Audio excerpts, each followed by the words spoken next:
देवों के देव महादेव जी की इस महाशिवरात्रि के पर्व में आज अपन सब लोगों को शामिल होने का सौभाग्य प्राप्त हुआ है। भगवान महादेव को संघर्ष का प्रतीक भी माना जाता है।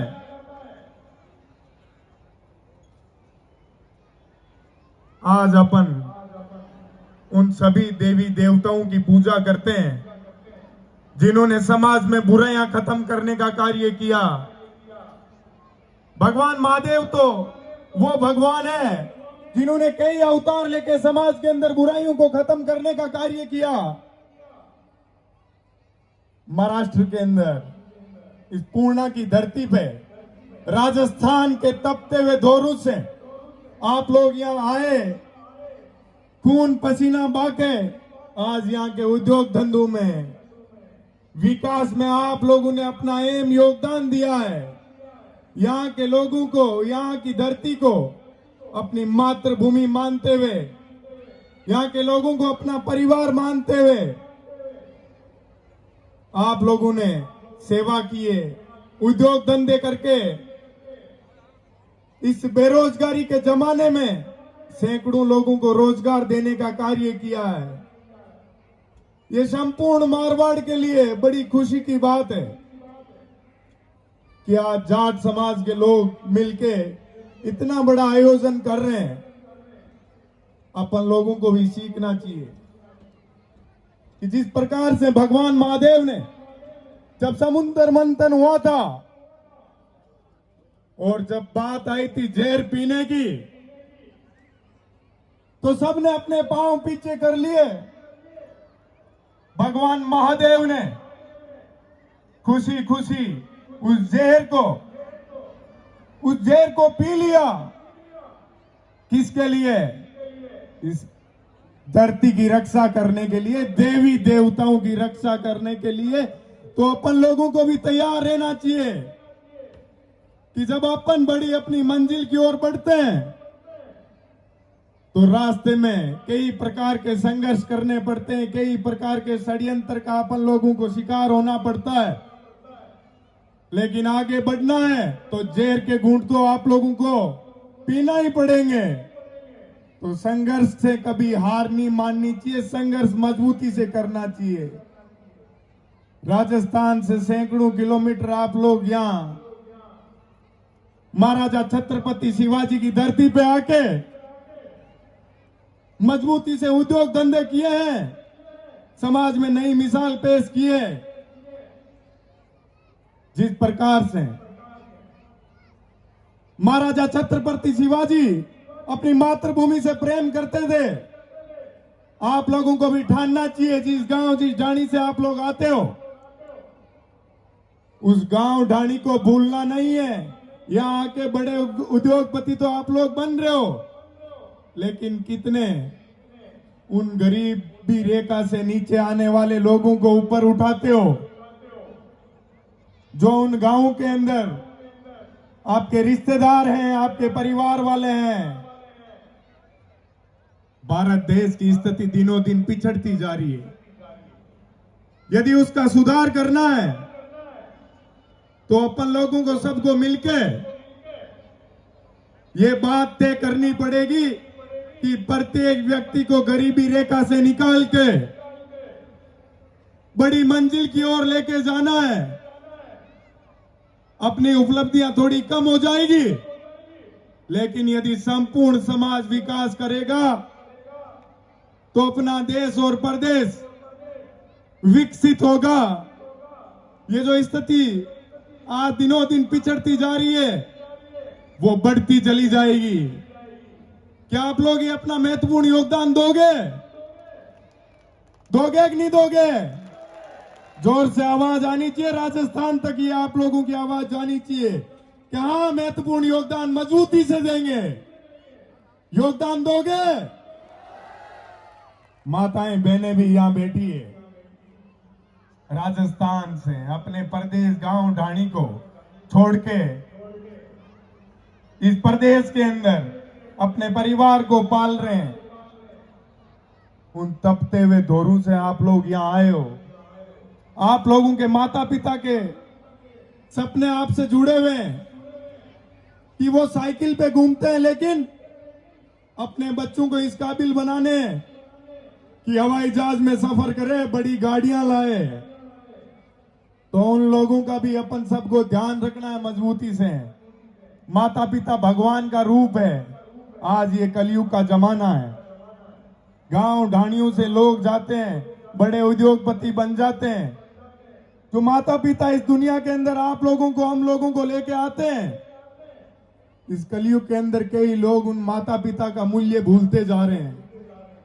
यदि अपन माता पिता की सेवा करेंगे तो इस समाज के अंदर आने वाले जो पीढ़ी होगी वही तो अपने को देख के अपनी सेवा करेगी।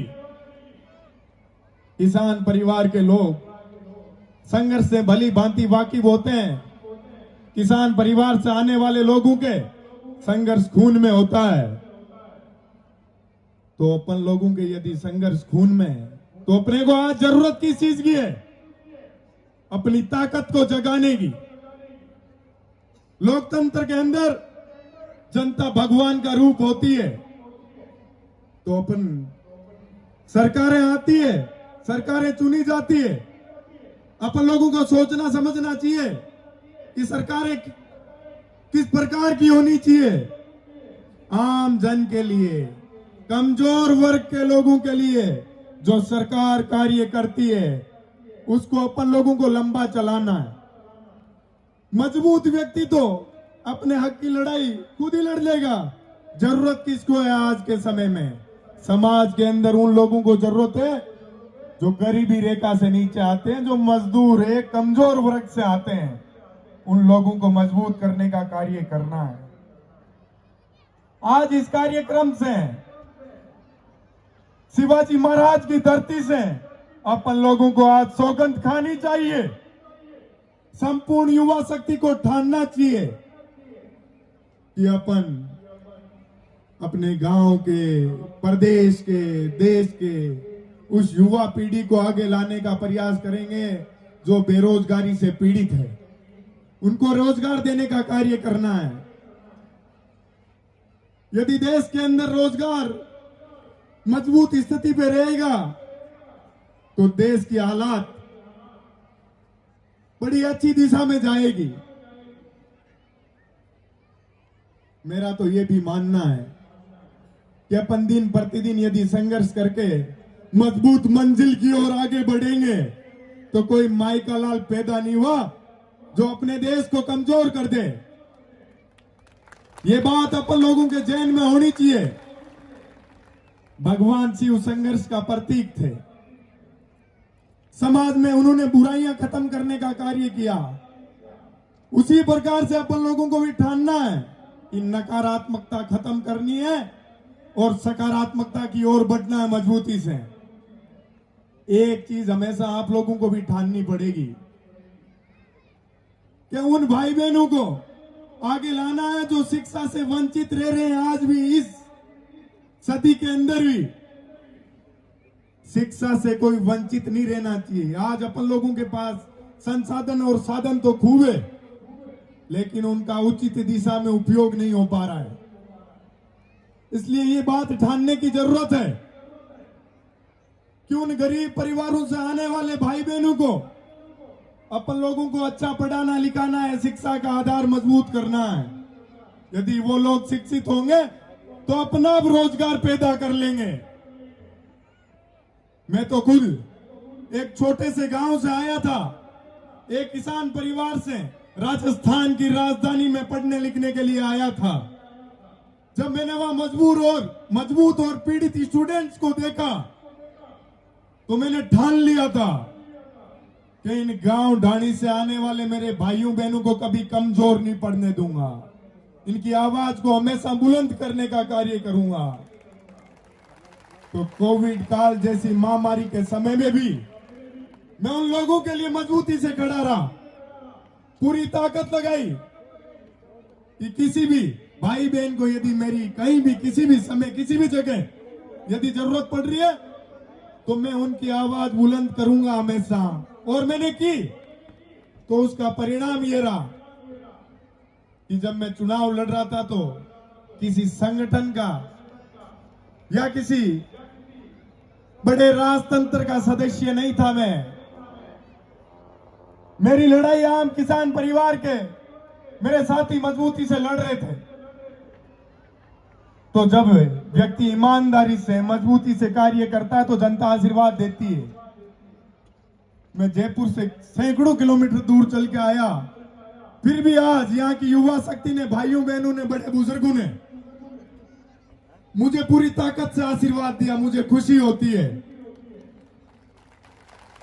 कि मैं ईमानदारी से कार्य करता हूं तो आप लोग मुझे आशीर्वाद देते हैं। इससे दूसरे लोग भी सीखेंगे कि निर्मल ईमानदारी से कार्य करके लोगों के बीच में रहता है तो जनता उसको अपार आशीर्वाद देती है और प्यार देती है। तो अपन लोगों को भी मेहनत करनी चाहिए। मैं तो कहता हूं मेरे सामने जो चुनाव लड़े उनके लिए भी रास्ते खुले।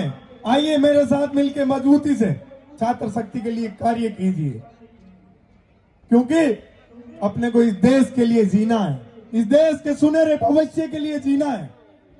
यदि ये अपन लोग ठान लेंगे तो राष्ट्रीयता की भावना जगेगी। अपन लोगों को गरीब परिवारों के लोगों से, उनकी भावनाओं से जुड़ के आगे बढ़ाना है उन लोगों को। साथियों, जब मैं पूना आ रहा था तो राजस्थान के अंदर भी मेरे आज 4-5 कार्यक्रम थे। तो उन लोगों ने कहा पूना में तो आपका एक ही कार्यक्रम है, यहां रह के हम लोगों के बीच आइए। तो मैंने उनको कहा आप लोगों के बीच तो हमेशा आता रहता हूं मैं। आज अपने मारवाड़ के लोग वहां याद कर रहे हैं तो उन लोगों के बीच पहुंचना इसलिए जरूरी है क्योंकि उन लोगों को भी कभी कहीं जरूरत पड़ेगी तो उनका हौसला मजबूत करने के लिए मैं पहुंच जाऊंगा। मेरे को ताकत मिलती है आप लोगों के आशीर्वाद से, और यदि आप लोग मेरे ऊपर मजबूती से आशीर्वाद रखोगे तो उस गरीब तबके से, कमजोर वर्ग से आने वाले प्रत्येक मेरे भाई बहन की आवाज को मैं हमेशा बुलंद करने का प्रयास करूंगा। क्योंकि मैं भी हमेशा याद रखता हूं, एक छोटे से परिवार से आया हूं, छोटे से गांव से आया हूं। आप लोगों ने आशीर्वाद देके मुझे मंच उपलब्ध कराया है, तो मैं जीवन भर आप लोगों के लिए ईमानदारी से एक सेवक के रूप में कार्य करूंगा। ये मेरा मजबूत इरादा है और इसके लिए मैं जीवन भर कार्य करूंगा। बस आप लोग आशीर्वाद बनाए रखना। अब भगवान महादेव का जयकारा लगाना है। बोलिए भोलेनाथ की, बोलिए भोलेनाथ की। राम राम साहब, धन्यवाद। बहुत बहुत धन्यवाद आदरणीय बड़े भाई निर्मल जी चौधरी।